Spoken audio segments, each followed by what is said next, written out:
Scientology's political manipulation of the United States government and the US government continued into the George W. Bush administration. In 2003, 3 Scientologists met with then Deputy US Secretary of State Richard Armitage. They were Tommy Davis, who is now Scientology's public relations chief; Kurt Weiland, who was then one of the heads of the Scientology Office of Special Affairs; and Hollywood actor Tom Cruise. The 3 Scientologists addressed the Deputy Secretary of State on the treatment of Scientologists in Germany and other countries. And Belgium. Unlike the United States, the governments of these countries do not turn a blind eye to Scientology crime, fraud, and abuse, merely because Scientology's many masks include religious cloaking. Many people see only a difference in degree between violent Islamic terror and Scientology psychoterror. Both destroy people's lives. Both have abused and corrupted the protections properly provided to religions engaged in peace and goodwill among peoples. Real religion can do a lot of individual and public good. False religions can do a lot of individual and public damage. Generally in the Western world, it is not the place of governments and courts to distinguish between various religious beliefs. However, when religiously motivated conduct crosses over into criminal actions and secular frauds, then governments and courts can and should intervene for the public benefit. I have not heard anyone suggest that Roman Catholic religious beliefs protect the Roman Catholic Church from responsibility for the repeated conduct of pedophile priests. Few suggest that Muslim religious beliefs should provide immunity from prosecution for extremist violence and terror. Why should Scientologists be treated differently from everyone else, even if they do enjoy unique tax advantages unavailable to any other religion? What the victims demand is that Scientology crime and abuse and fraud be prosecuted just like any other crime, abuse, and fraud, not ignored because of Scientology claims that the misconduct is religiously motivated.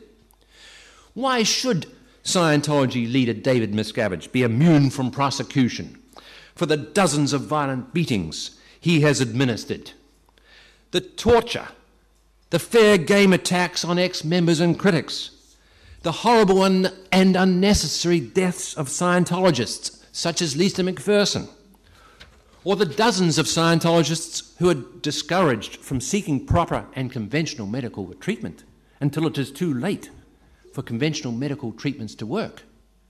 Cancer and multiple sclerosis cannot be cured by the Church of Scientology e-meter, as so many dead Scientologists have realized too late.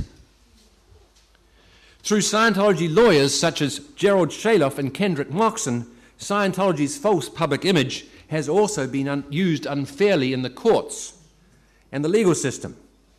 Scientology has copyrighted policies and practices for attacking critics.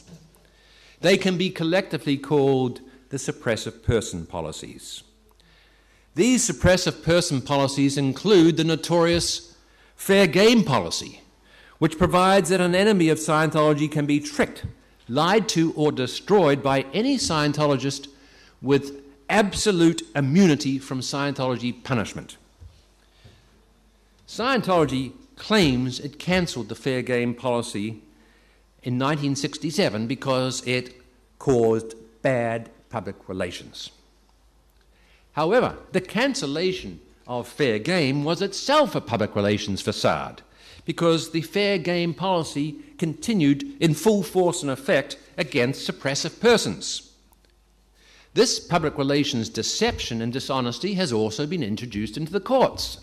For example, in the Wallersheim versus Church of Scientology of California case in 1996, the court held that some of Scientology's, and I quote, religious practices and conduct is too outrageous to be protected under the Constitution, and too unworthy to be privileged under the law of torts."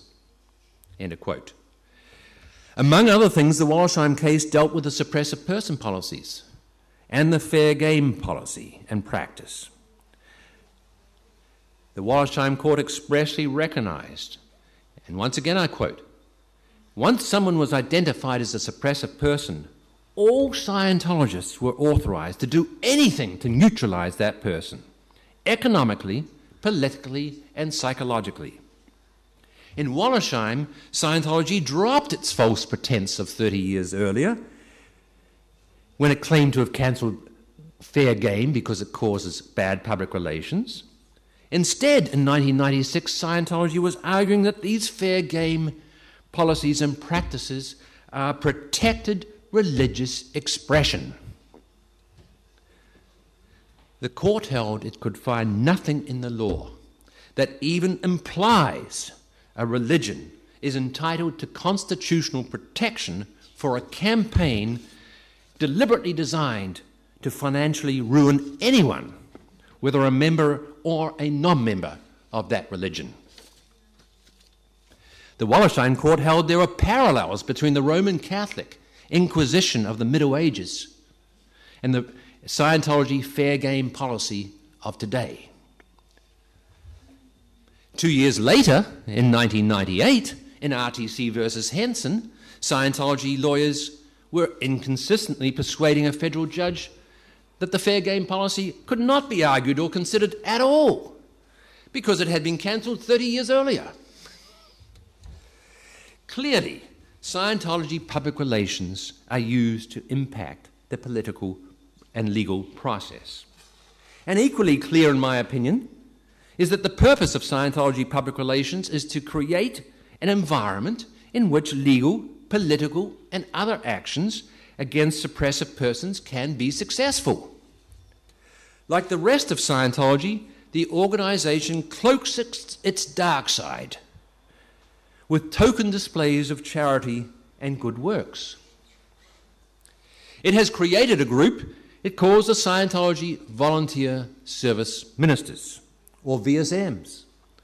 They wear bright yellow T-shirts, which stand out in a disaster, and they give Scientology free advertising as part of disaster media coverage.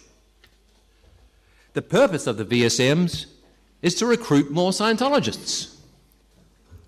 In 2004, Scientology leader Miscavige said that the VSMs were, and I quote, "the point of getting Scientology into every city and nation worldwide," close quote. Why? Because in 1959, L. Ron Hubbard wrote that, and again I quote, "the casualty contact is influencing people at their weakest personal moments. It is straight recruiting," close quote. As you all know, on January 13, 2010, there was a devastating earthquake in Haiti. For days afterwards, many relief agencies and governments were unable to get American government permission to land relief supplies in Haiti. However, the Church of Scientology received preferential treatment. Scientologist aviator John Travolta was able to make several highly publicized flights into Haiti with plane loads of what some refer to as the Scientology vulture ministers and their primitive lie detectors called e-meters. Not disclosing their real recruiting agenda, the vulture ministers gave victims quack treatments like touch assists and encouraged victims to forego necessary medical treatment in favor of Scientology mental processing. These public relations deceptions enable Scientology to infiltrate genuine relief organizations like Oxfam and the Red Cross, and enable Scientology to be mistakenly treated like a real relief agency. This deception, profiting from people's distress after their lives have been ruined, is nothing less than evil.